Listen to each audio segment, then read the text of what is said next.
এই ভিডিও থেকে আমরা জানবো প্রয়োজনীয় উপাদান তড়িৎ রাসায়নিক কোষ এবং তড়িৎ বিশ্লেষ্য কোষের মতন। প্রথমে যাব আমরা তড়িৎ রাসায়নিক কোষের ভিতরে।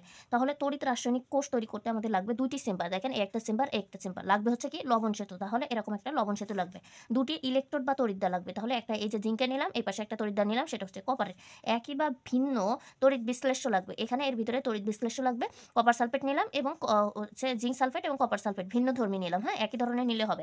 এবার বলছে ভোল্টমিটার লাগবে বা বাল্ব লাগবে। এখানে আমাদের কি লাগবে? এখানে বাল্ব বা ভোল্টমিটার লাগবে। আরেকটা হচ্ছে তড়িৎ পরিবাহী তার লাগবে। এই যে তড়িৎ পরিবাহী তারটা। তাহলে এটা জানলাম। এবার যাব আমরা হচ্ছে কিসে?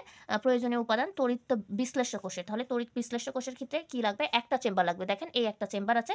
লবণ সেতু লাগবে না। এখানে এর ভিতরে কোনো লবণ সেতু নাই। তড়িৎদ্বার লাগবে ২ টা। এই একটা নিছি আর এখানে চামচ হিসাবে একটা নিছি। তাহলে ২ টা তড়িৎদ্বার।